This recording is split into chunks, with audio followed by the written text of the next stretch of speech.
एक जलाशय में 3 मछलियां रहा करती थीं, जिनका नाम अनागत विधाता,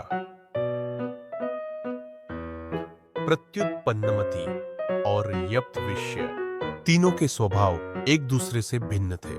अनागत विधाता संकट आने के पूर्व ही उसके समाधान में विश्वास रखती थी।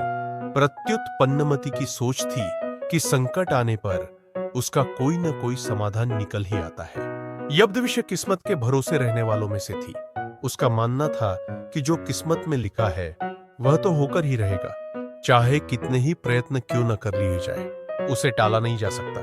तीनों मछलियां जिस जलाशय में रहती थीं, वह मुख्य नदी से जुड़ा हुआ था, किंतु घनी झाड़ियों से ढका होने के कारण सीधे दिखाई नहीं पड़ता था। यही कारण था कि वह अब तक मछुआरों की दृष्टि से बचा हुआ था। एक शाम मछुआरे नदी से मछलियां पकड़कर वापस लौट रहे थे। बहुत ही कम मछलियां हाथ आने के कारण वे उदास थे। तभी उनकी दृष्टि मछलीखोर पक्षियों पर पड़ी, जो नदी से लगी झादियों के पीछे से उड़ते चले आ रहे थे।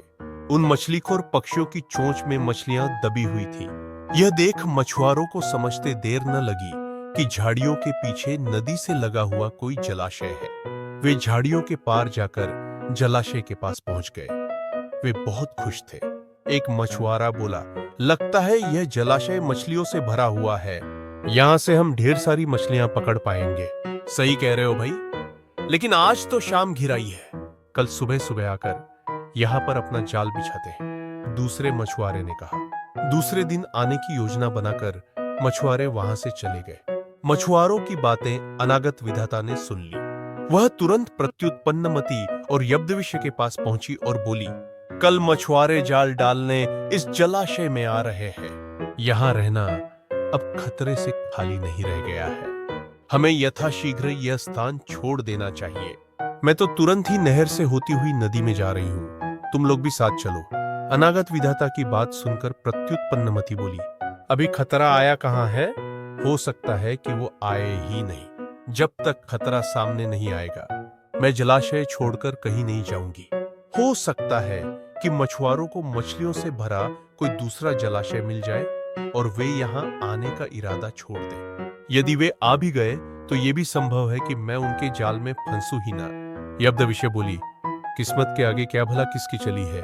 मछुआरों को आना होगा तो आएंगे और मुझे उनके जाल में फंसना होगा तो मैं फंसूंगी ही। मेरे कुछ भी करने से किस्मत का लिखा थोड़ी बदल जाएगा।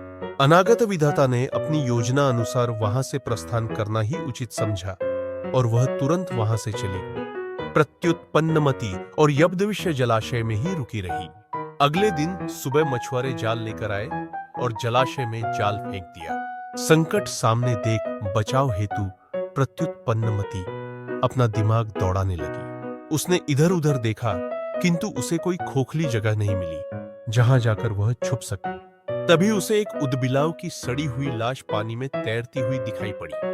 वह उस लाश में घुस गई और उसकी सड़ांध अपने ऊपर लपेटकर बाहर आ गई। थोड़ी देर बाद वह एक मछुआरे के जाल में फंस गई।